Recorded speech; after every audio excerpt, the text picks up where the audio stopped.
Boa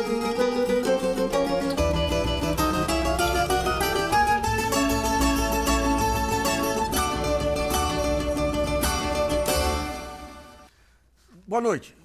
Um dos segmentos mais promissores hoje no país é o da economia criativa, que contempla as dinâmicas culturais, sociais e econômicas a partir da criação, produção e difusão de bens e serviços vindos dos chamados setores criativos. E o Brasil possui um conjunto de valores que vai desde a biodiversidade, o clima, a música, as festas, até a afetividade do povo e a sensualidade.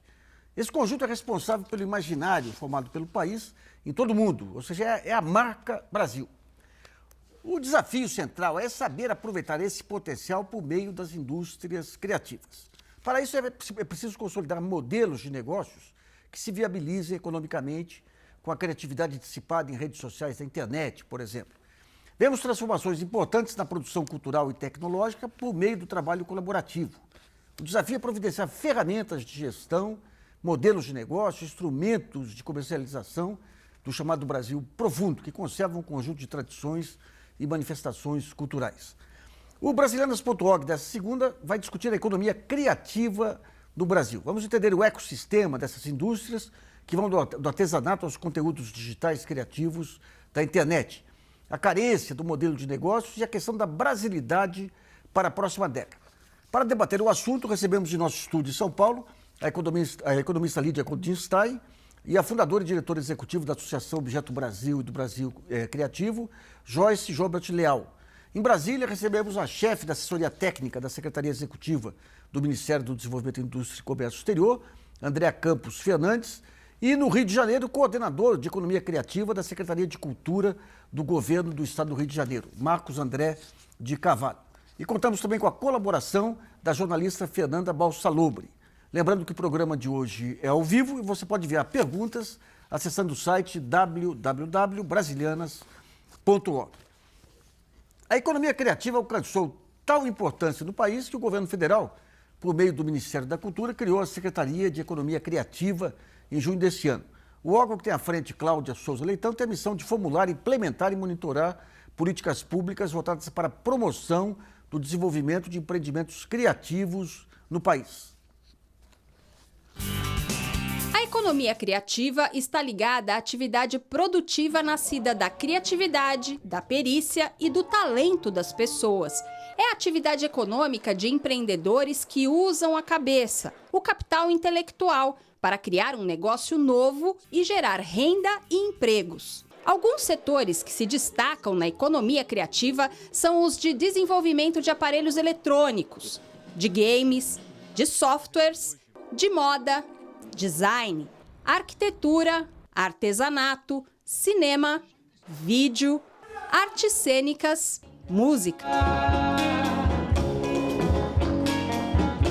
A movimentação financeira da economia criativa no planeta alcança 3 trilhões de dólares. Com um crescimento de 6,3% ao ano, ela hoje é responsável por 10% da economia mundial. O primeiro-ministro australiano, há 17 anos atrás, 18 anos atrás, disse que a Austrália deveria ser uma nação criativa. E pela primeira vez se usou a palavra criatividade como uma qualidade de um país que tratasse as indústrias culturais ou criativas como um eixo de desenvolvimento, né? Nós aqui temos um atrevimento de queremos construir um conceito brasileiro e que esse conceito brasileiro possa também ser útil e possa nos ajudar também a cooperar e a liderar essa discussão com o continente africano, com os países da América Latina. No Brasil, calcula-se que existam 52 mil empresas com esse perfil.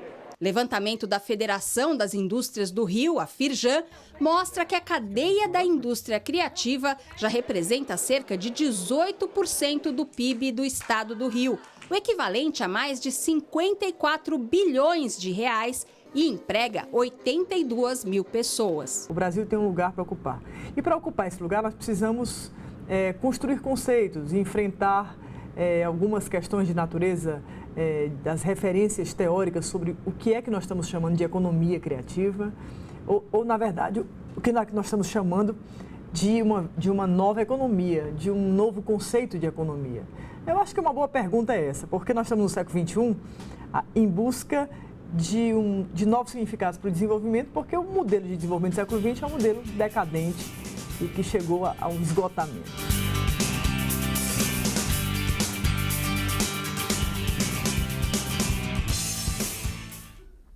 Bom, esse é um tema danado aí. Esse primeiro bloco nós vamos tentar entender bem o que é esse ecossistema das indústrias criativas do país. Eu perguntaria primeiro para a Lídia. Lídia, como é que você descreveria? Quer dizer, quando a gente pega os Estados Unidos, no século XX, o cinema e o jazz foram importantes fontes de divisas e importantes também para a diplomacia comercial e para tudo. Como que você caracterizaria hoje esse ecossistema das indústrias criativas no Brasil? Assim, eu acho que, por um lado, nós temos um avanço, o tema está, de fato, entrando na moda. O que é extremamente perigoso, na medida em que está se usando como quase que um slogan, como um jargão. Se pegar qualquer programa econômico ou programa eleitoral hoje em dia, todos os candidatos de qualquer tipo, qualquer partido falam que vão fazer tudo conforme a economia criativa. Mas eu acho que, na verdade, nós precisamos entender um pouco melhor o que é isso. A economia criativa nada mais é do que a política econômica industrial moderna do século XXI.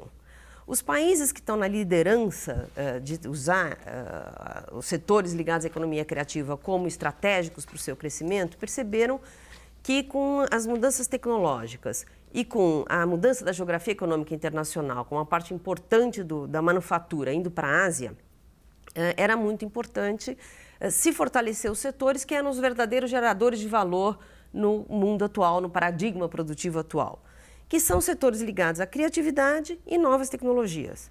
Aqui no Brasil ainda fica muito ligado a questões, quer de artesanato e políticas de inserção social, quer políticas culturais, sejam elas políticas culturais para a elite ou políticas culturais para as pessoas menos privilegiadas da sociedade.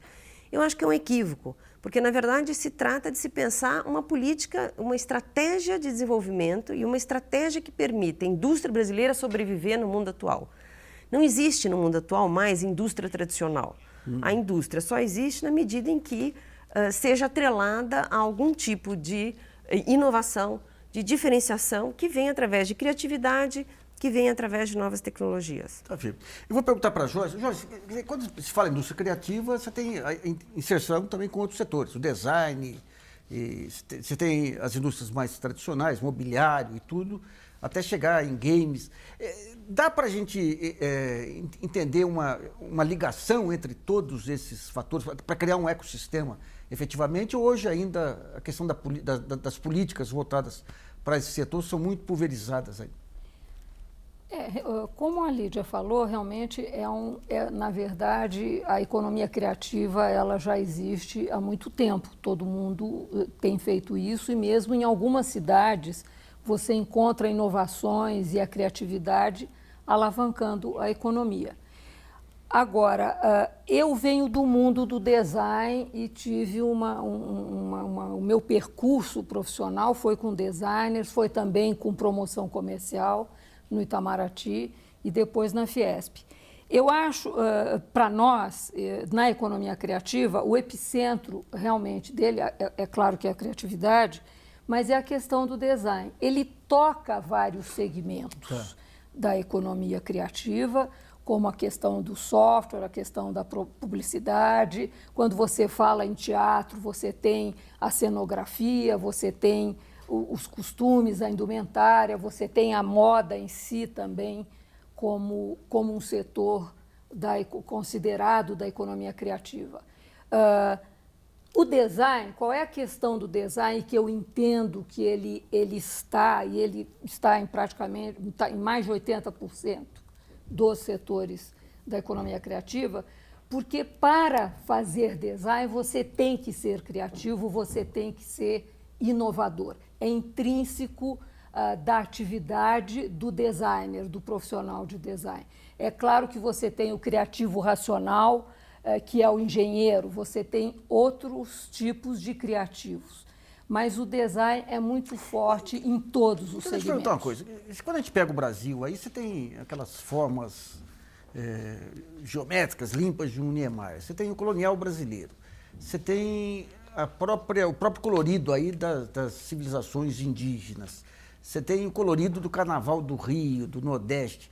Dá para se falar num padrão brasileiro ou o padrão brasileiro é que nem o Brasil, miscigenado também? Eu acho que o padrão, há décadas, há muito tempo, as pessoas ficam falando da cara Brasil, a cara do produto brasileiro, a cara do design brasileiro. Eu vivi muitos anos fora e nos meus últimos anos, 20 anos, eu tenho trazido muita gente do exterior para cá. Eles, quando olham o nosso design, quando eles olham a nossa arquitetura, eles falam muito da alegria, da cor, e de uma coisa que é a espontaneidade brasileira. Quer dizer, a gente não tem um pouco... É como a criança, né? Nós, à medida que crescemos, a gente vai estabelecendo limites, censuras e tal, que depois, com muitos anos de psicanálise, a gente resolve. Mas aqui, um pouco.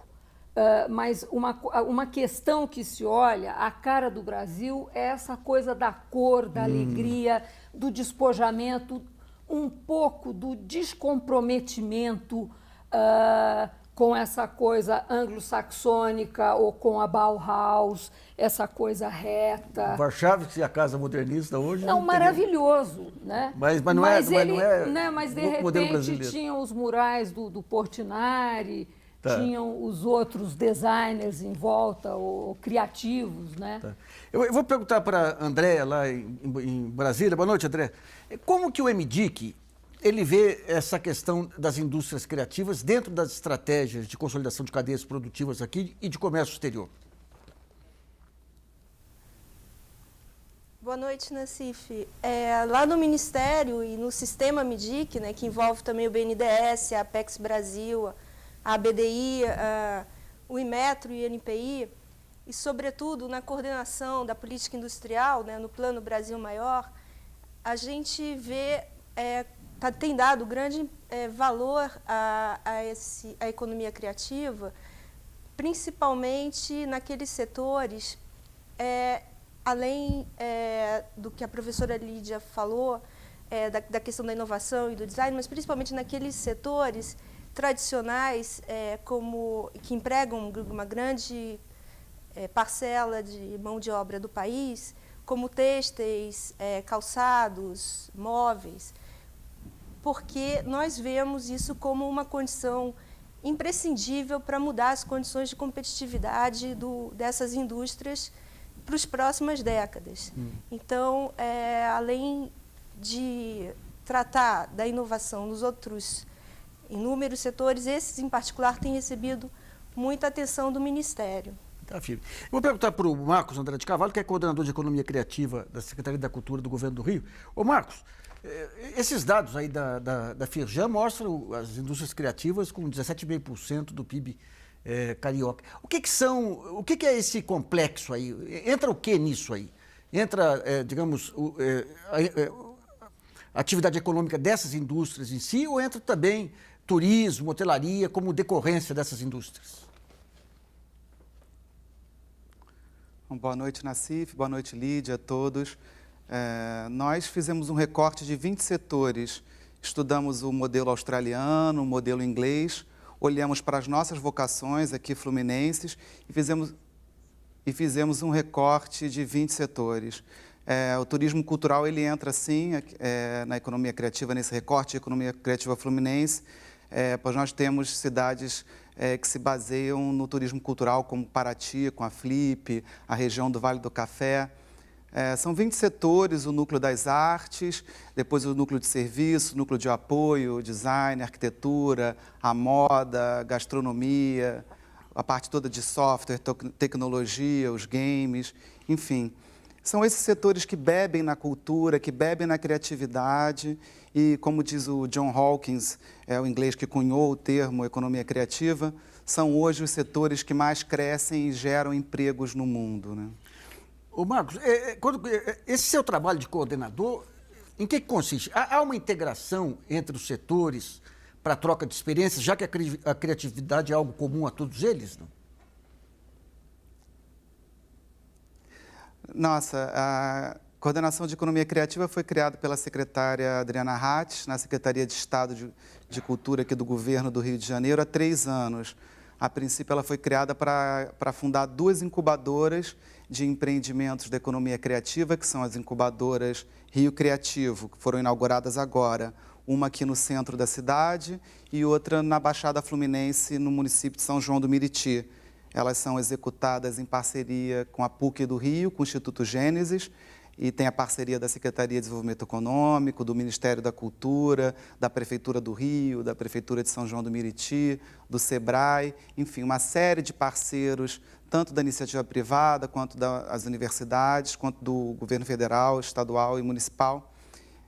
Certo. Ô, Lídia, só para, voltando um pouco ao tema, esse tema aí dos setores de ponta, se fosse identificar, digamos, aqueles setores que o Brasil teria que apostar nos próximos anos, voltados aí onde o fator criatividade e inovação fosse relevante, quais que você destacaria?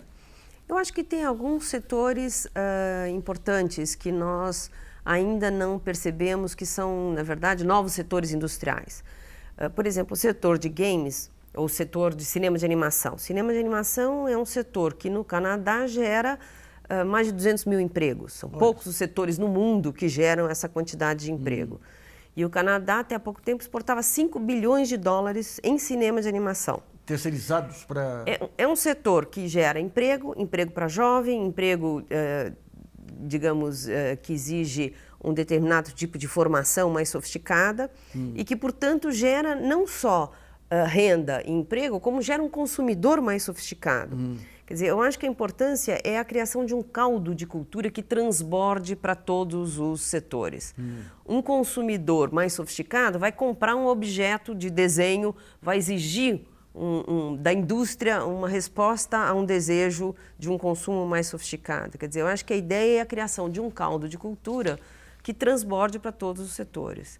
O setor de games é um setor de ponta, é um setor que no Brasil ainda é muito visto como joguinho infantil, mas que é um dos setores que vem crescendo a taxas mais elevadas no mundo. É um setor de alta tecnologia e que, inclusive, está tendo um impacto importante na área de educação, tanto pelo uso de games na educação, como pela necessidade de formação de uma mão de obra altamente sofisticada, porque é uma mão de obra que tem que ter conhecimento tanto da área de física, ciência da computação, matemática de alto nível, como da área de artes. Então, você tem que não só formar uma mão de obra muito mais sofisticada, como você depois usa o produto do resultado dessa mão de obra para a educação em geral. Gozado, nos últimos tempos eu tive informação de um engenheiro em Manaus que trabalha para a Nokia desenhando games, outro que trabalha para a Samsung.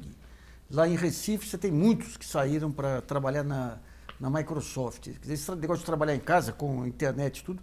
Quer dizer, essas redes aí são totalmente distintas das redes convencionais. Sem dúvida, só que no caso desse exemplo que você está dando, todo o valor adicionado vai para fora. Pois é. Não fica no Brasil. Saber de que maneira que se... eu acho que um exemplo da Apple e do iPad é fundamental. Quer dizer, se você pensar uma Apple, o que ela é? Ela é uma indústria de manufaturados, é uma indústria de serviço, é uma indústria de tecnologia, é uma empresa de design, ela é tudo isso. E sem tudo isso, ela não seria o que é. O preço, o gasto que se tem com mão de obra fora é de $33 por um produto que custa $490, dos quais só 8 é mão de obra chinesa. Olha só. O grosso é o quê? É design, é tecnologia e é desenvolvimento aonde? Na matriz, nos Estados Unidos. Então, é esse caldo de cultura que nós temos que investir. Joyce. Se você me permite, o que eu acho que é muito bem-vindo num país como o Brasil, de uma industrialização relativamente recente, o nosso modelo de desenvolvimento industrial foi baseado na substituição de importação e por aí afora, quer dizer, a gente tinha um mercado protegido. Então, nós sempre fomos muito dependentes das políticas de governo. Então, acho que é uma coisa muito importante que está acontecendo agora, quando o Ministério do Desenvolvimento cria uma secretaria de economia criativa, quando todo mundo ficava assim, mas tinha que estar lá no Ministério da Cultura. Não, mas está no Ministério da Cultura. Mas está no Ministério da Indústria, do Desenvolvimento, sim. A secretaria não, é do Ministério da Cultura. Mas há um, trabalho tem uma ação intenso. econômica. Mas na Secretaria de Desenvolvimento, no Ministério do Desenvolvimento, eles estão acionando os seus braços, a Apex para exportação, a BDI para desenvolvimento industrial, o próprio SEBRAE, nós no Brasil Criativo estamos com um projeto muito grande que vai ser desenvolvido com o SEBRAE Nacional no universo da economia criativa. Quer dizer, e são instrumentos do Ministério do Desenvolvimento. Então, pois é, eu acho que até eu fiz uma confusão num certo sentido, mas é o seguinte, eu acho fundamental que a economia criativa esteja no Ministério do Desenvolvimento, que esteja vinculado a uma política de governo, porque isso é que vai nos ajudar pela nossa história, pelo nosso condicionamento que os empresários têm. Quer dizer, o governo ele dita um pouco os caminhos. É claro que nós temos os maverick, nós temos aqueles que desgarram e saem na frente e puxam as coisas, né? São Paulo, apesar de tudo, não está olhando tanto esta questão em termos de uma política definida para isso, como o Rio de Janeiro. Eu sempre acho assim, São Paulo é um grande país e o Rio de Janeiro está lá na frente. O carioca tem uma certa agilidade ou uma inquietação maior do que nós. Eu acho que essa história de que a gente não para um minuto e tal. Mas, enfim, o governo federal emanar isso, eu acho que é muito bem-vindo. Incorporar essa questão para exportação, para a área de serviços, eu acho que vai ser muito importante para a gente caminhar mais rapidamente. Bom, a jornalista Fernanda Balsalobre tem uma questão enviada por um telespectador. Lembrando que o programa de hoje é ao vivo e as perguntas devem ser enviadas pelo site www.brasilianas.org. Fernanda. Obrigada, Nassif. A pergunta é do Laércio Miranda, ele é de Cuiabá. Ele pergunta o seguinte: mesmo com a afirmação de que, abre aspas, essa massa de informações, serviços e artes possui dinâmica própria, fecha aspas, me fica a sensação de que esses trabalhos voltados para a indústria criativa tendem a submeter os produtos culturais ao mercado, tolhendo sua originalidade em função da venda. Não seria essa a intenção desses projetos? Eu vou perguntar para a Andréia. Eu acho que é bem-vindo esse casamento. Mas, Andréia, você ouviu a pergunta? Não? Eu entendi que o telespectador está fazendo uma crítica a essa visão que a gente tem de desenvolver economia criativa como indústria. De fato, eu acho que essa é uma questão já superada, porque o ciclo todo da economia criativa, ele vai desde a criação, passa pela produção, distribuição e a fruição, consumo. Então, há espaço, sim, para criatividade, ela não é tolhida, mas há de se criar, através de políticas públicas, os meios apropriados para que todo esse ciclo se concretize e se realize. Então, eu não concordaria muito com a pergunta do colega. Tudo a ver. Bom, nós vamos fazer um intervalo e voltamos já.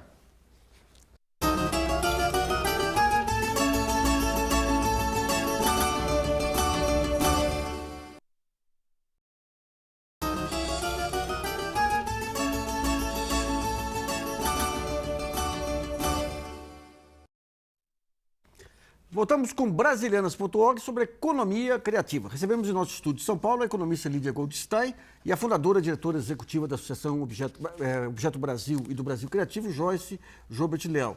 Em Brasília, a representante do Ministério do Desenvolvimento, Indústria e Comércio Exterior, Andréa Campos Fernandes, e no Rio de Janeiro, o coordenador de Economia Criativa da Secretaria de Cultura do Estado, Marcos André de Carvalho. Nesse segundo bloco, vamos discutir a regulação dos conhecimentos tradicionais e a carência de um modelo de negócio para setores específicos e também a questão de exportações. A gente estava conversando um pouquinho no intervalo sobre esse enorme ativo norte-americano que é modelo de negócio. Eu lembro quando o próprio Ministério da Cultura, lá no início do Gil, tentava discutir a música como um fator econômico. Aí nós temos aí melhor música do mundo, os principais artistas, e não se tinha modelo de negócio.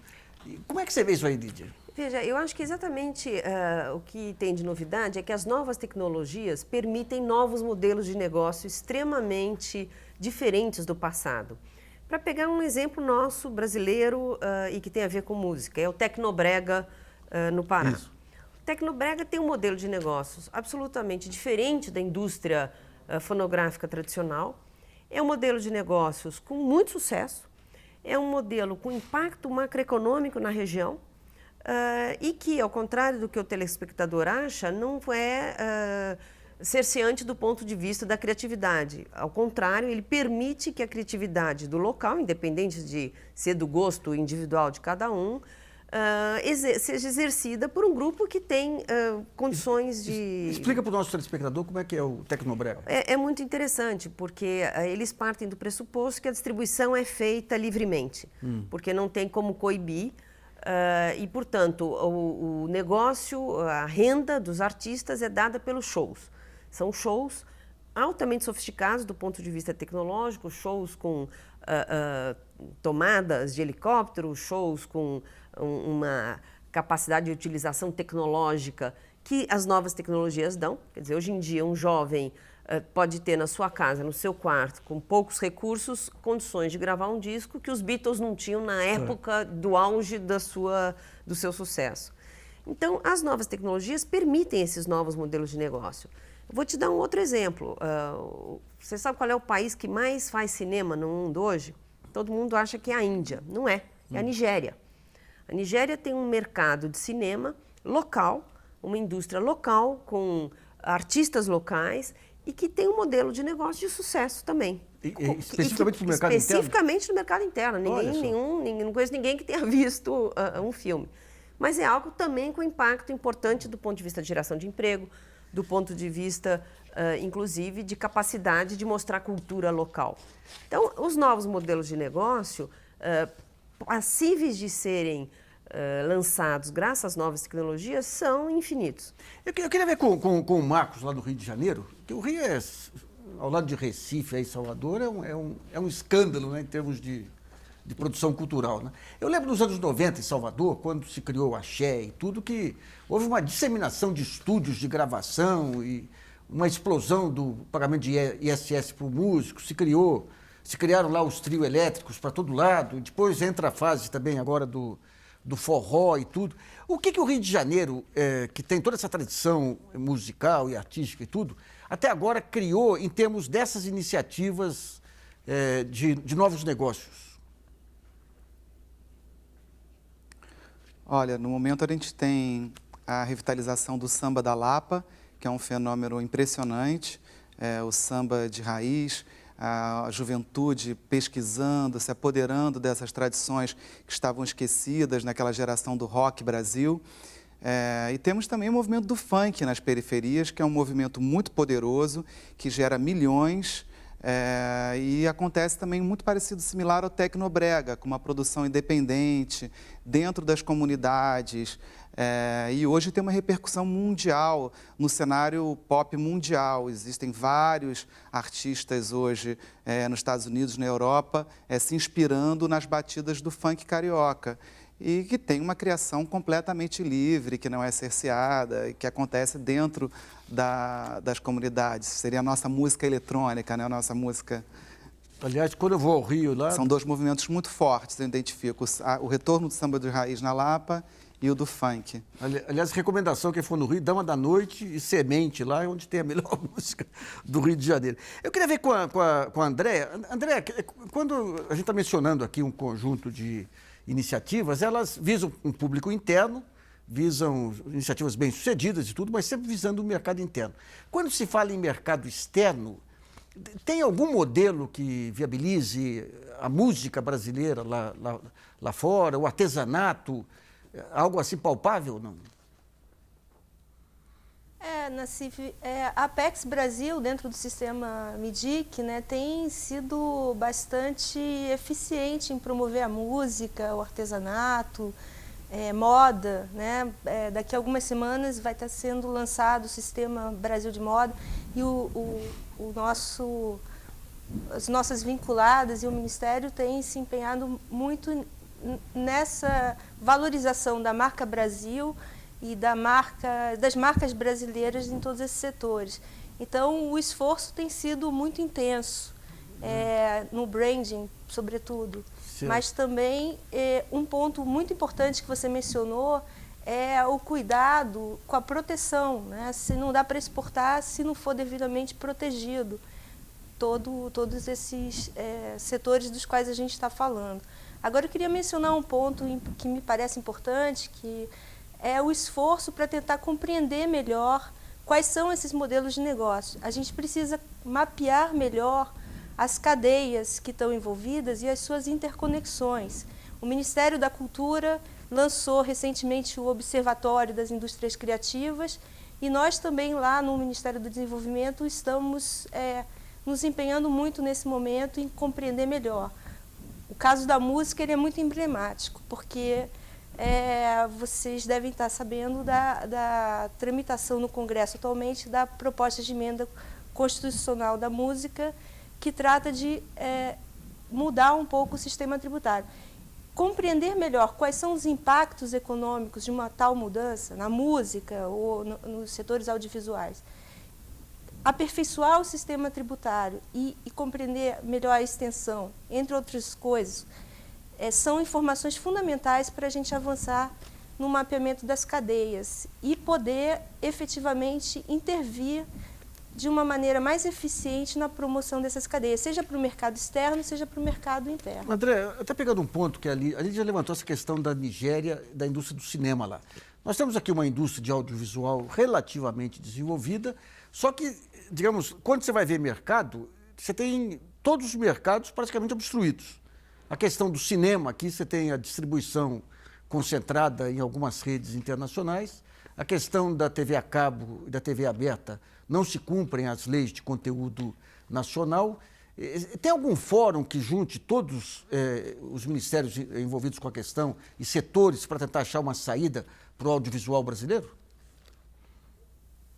Não, que eu saiba, não existe um fórum que envolva todos os ministérios.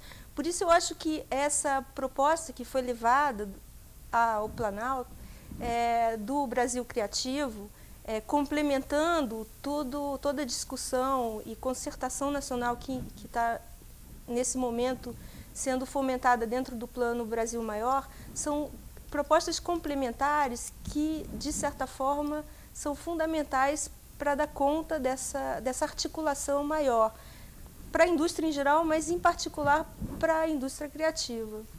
Joyce, vamos voltar ao tema design, né, que é dos mais relevantes aí.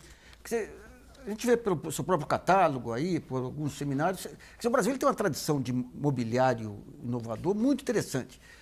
Tem muitas áreas de ladrilhos. Agora, se você for pegar hoje, digamos, a mão de obra, as faculdades estão provendo o mercado de designers adequados, e esses setores, quais são os setores que melhor estão utilizando aí essa questão do design brasileiro? Olha, o móvel e luminária é sempre um setor que no mundo inteiro, imediatamente as pessoas associam ao design. Mas hoje no Brasil, você tem na área de equipamento médico-hospitalar, médico-odontológico, produtos fantásticos. Você legal. tem alguns polos, né? Em Ribeirão Preto, não à toa, tem um campus avançado da USP, tem a da Biatlante, tem outras, a Cavo, tem outras indústrias, a Balmer. Você tem também na área da moda, né, que é natural, você tem um uso, uma dinâmica muito grande na questão da moda. Calçado, componentes de calçado e vestuário. E acho que na área também, hoje você vê muito uso do design na linha branca, na utilidade doméstica. E isso acho que também tem o fenômeno desta classe emergente, né? Esse pessoal que compra, que vai na loja, compra em 12 parcelas Então, este é o ano de fazer minha cozinha, este é o ano do quarto, da sala. Então, os fabricantes eles estão dando a devida atenção, digamos, de design? Não tanto quanto deveriam. Tá. Eu acho que quando eles descobrem o design, eles não abandonam mais. Tá. Quando eles deixam de olhar e percebem que o designer não é um artista, porque o artista no Brasil sempre foi olhado como uma coisa, é o maluquinho, enfim, quando ele vê que o design é importante, que a inovação é importante, não confundir a inovação tecnológica com inovação, então é pensar no telefone do Graham Bell e pegar o iPhone e você vê, os dois são telefones, mas acoplando as inovações que o design pode propiciar, acoplando as tecnologias. Lídia. Né? É que o que a Joyce disse é de extrema importância, quer dizer, nós estamos começando a perceber que design é inovação e é diferenciação. Eu iria até um pouco mais longe, quer dizer, é a única maneira da nossa indústria sobreviver frente ao tsunami das mudanças internacionais. Mas a contrapartida é que o empresário que desperta, como a Joyce disse, para o design e vai atrás, ele não tem financiamento. O design... Não tem financiamento? Não, porque o design é intangível. Ele não é considerado investimento. E, portanto, ele bate nas portas das tradicionais fontes de financiamento da economia brasileira e tem uma dificuldade imensa de financiar. Então, a questão é muito mais complexa na medida em que você tem que mudar toda uma estrutura de pensar as formas de financiamento em função de métricas que não são da indústria baseada em tijolo, cimento e equipamento, mas indústria baseada em conhecimento, entre os quais o design, que é talvez o mínimo denominador comum de todas as indústrias. Bom, vamos a mais uma pergunta que a Fernanda selecionou dos telespectadores. Lembrando que o programa é ao vivo e as perguntas ainda podem ser enviadas pelo site www.brasilianas.org. Fernanda. Obrigada, Nassif. A Lourdes, de São Paulo, pergunta para a Andréia. Como tornar o produto brasileiro competitivo? O design ajudaria nesse processo? O Ministério promove ações de incentivos ao design nacional e, consequentemente, ao produto que carrega o código da brasilidade. Para a Andréia. O Ministério, especificamente a Secretaria, a SDP, a Secretaria de Desenvolvimento Produtivo, ele é responsável por uma série de ações muito importantes relacionadas ao design. Agora, exatamente nesse momento, está acontecendo a Bienal do Design, que dessa vez é em Belo Horizonte. E isso é organizado pelo Ministério. E também nossas empresas vinculadas, como o BNDES, têm estudado profundamente formas de financiar, como a professora Lídia falou, esses intangíveis, porque eles dependem de vários fatores relacionados à garantia e etc., que são novos e, portanto, têm que ser muito bem estudados. Mas a gente está fazendo isso, vem progressivamente apoiando não só o design, mas os outros elementos da economia criativa que envolvem financiamento de intangíveis cada vez mais intensamente. E isso eu acho que é inevitável para mudar a competitividade dos produtos brasileiros. A Joyce estava falando de uma série de coisas que vai desde eletroeletrônico até a indústria de farmacêutica e de equipamentos hospitalares. Então, a gente vê que a amplitude da importância do design é muito grande. E o Ministério tem tratado disso nos últimos anos com muita intensidade. Bom, vamos a mais um intervalo e Brasilianas.org volta já.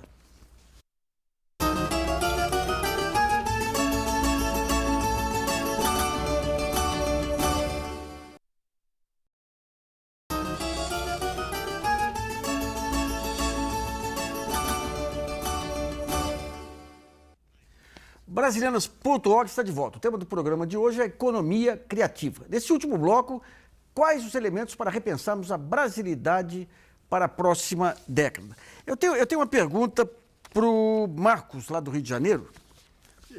Marcos, uma coisa que sempre causou muita angústia foi a chamada, você fazer escultura em gelo, né? Porque você faz escultura em gelo e desaparece. Cada vez que eu vejo o Carnaval do Rio, me dá a sensação de escultura em gelo. Porque cada escola de samba cria uma linha de design lá que é fantástica. E passa o Carnaval, toda aquela criatividade acaba se... Não tem um parque temático, não tem...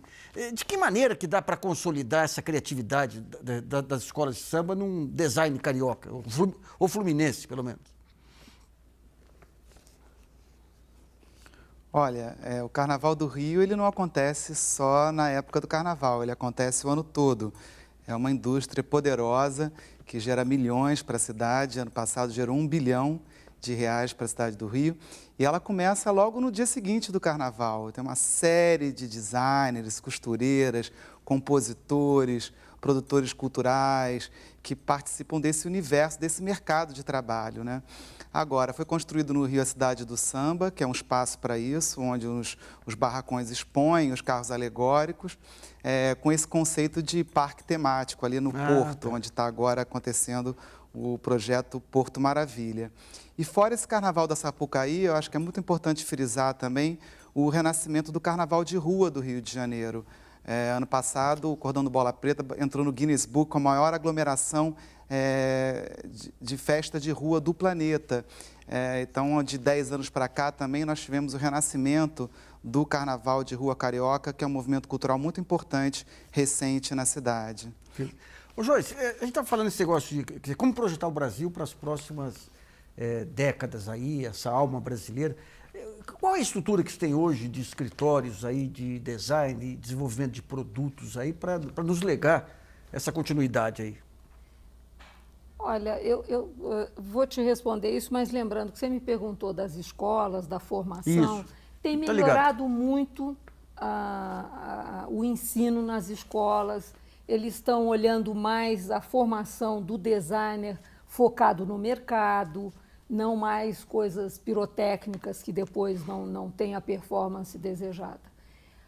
Agora, o futuro eu vejo de que é fundamental, pelo nosso modelo de desenvolvimento, que o governo interfira nisso e, como a Lídia falou, realmente que os escritórios de design e mesmo as indústrias tenham acesso a recursos de uma forma mais ágil, menos burocrática. Agora, por outro lado, com o advento, digamos, desta questão da economia criativa e das cidades criativas, e demagogicamente ou não, os políticos hoje, ou os candidatos falarem nisso, isso também é um avanço, numa certa forma, porque há uma maturidade política maior para que a gente e a população cobre isso e isso se introjete. Então, eu acho que nós estamos num bom caminho. O design hoje é mais reconhecido, mas, infelizmente, falta bastante chão. Lídia, como que é o modelo de políticas públicas americanas aí para o estímulo às indústrias criativas? Olha, eu acho que a gente pode beber dessas ideias, tanto o modelo americano quanto o modelo inglês e agora o da China. É bom que se saiba que a China, no seu último plano quinquenal, colocou como estratégia número 1 o desenvolvimento das indústrias criativas, da economia criativa. Você pega o cinema chinês com aquele... Não é o cinema cores. Chinês, Nassif. A ideia é deixar de ser conhecido como produtor de produtos made in China e ser design by China. Certo. A China está montando um grande centro de design, está montando alguns clusters específicos para isso. Os Estados Unidos e a Inglaterra, ao contrário do que o mito que nos ensinam nas escolas de economia no Brasil, têm feito políticas extremamente agressivas de fomento, de alavancagem, muitas vezes de subsídio, é dinheiro na veia, para esses setores. De fato, eles abandonaram os setores tradicionais quando perceberam que isso era uma batalha inglória, que esses setores estavam migrando para a China. Mas toda a parte nobre de serviços, de tecnologia, de design, que são as partes que adicionam valor na produção moderna, eles fomentam. O problema é que não gera tanto emprego quanto... Ao contrário, é o que mais gera emprego. Mas a recuperação da economia norte-americana... Sim, mas no Brasil nós temos a chance ainda de não perder a manufatura se acoplarmos a uma indústria de serviço moderna. A indústria de serviço sozinha não gera emprego. A indústria de serviços que gera emprego é a indústria de serviços que se mistura com a manufatura. Não existe mais o conceito de manufatura isoladamente. A indústria moderna é uma indústria que a fronteira entre serviços e manufatura deixa de existir. Toda a política de incentivo ao Vale do Silício foi através de recursos, quer de projetos militares, por exemplo, a internet, quer de projetos diretamente financiados com venture capital, de governo americano. Na Inglaterra, você tem políticas, por exemplo, que financiam toda a visibilidade do setor da moda.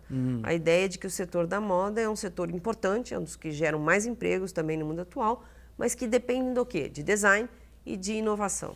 Andréia, do lado do governo, do MDIC, quais são os incentivos e linhas de financiamento e de apoio que hoje estão disponíveis para quem pretender entrar nessa área?